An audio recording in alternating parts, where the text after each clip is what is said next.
Pour aller à Gamcheon Village, j'ai décidé de prendre le métro. Ce n'est pas le plus pratique car il y a encore 20 minutes de marche à faire. Enfin, 20 minutes si le terrain était plat. Il faut croire que je n'apprends jamais de mes erreurs. Très honnêtement, je vous recommande de prendre le bus. Il vous déposera juste devant l'entrée. Mais cela m'a permis de marcher dans les rues de Busan, que peu de touristes doivent prendre. Au point où je me suis perdue. J'ai tout de même fini par retrouver mon chemin et arriver à l'entrée du village. Je savais qu'il était possible d'acheter un plan du village, histoire de ne pas me perdre à nouveau. Et en plus, ça me fait un souvenir. Il existe plusieurs parcours possibles qui commencent tous par la rue principale.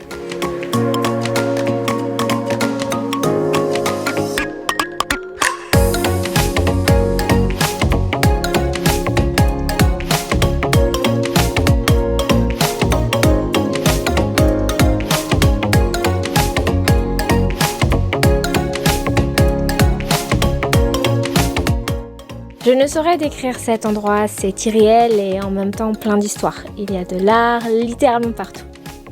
Mais tout comme pour le temple, les rues étaient plutôt vides. Au moins, je n'ai pas eu à attendre pour prendre mes photos ou filmer. Mais je dois avouer que c'était un peu triste de voir ces rues si vides alors que je les voyais pleines de gens et d'animations sur les vidéos que je regardais avant de partir.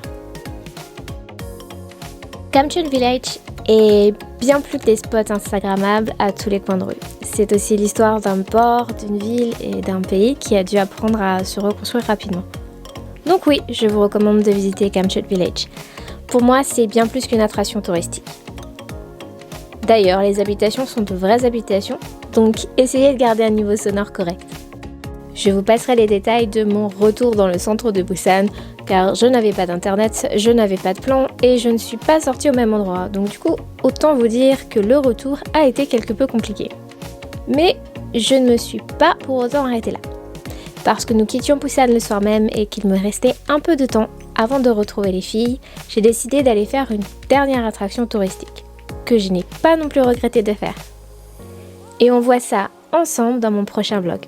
Merci d'avoir regardé cette vidéo et n'oubliez pas de vous abonner pour ne pas manquer mes prochaines vidéos sur mon séjour en Corée ou mes autres voyages. Bye!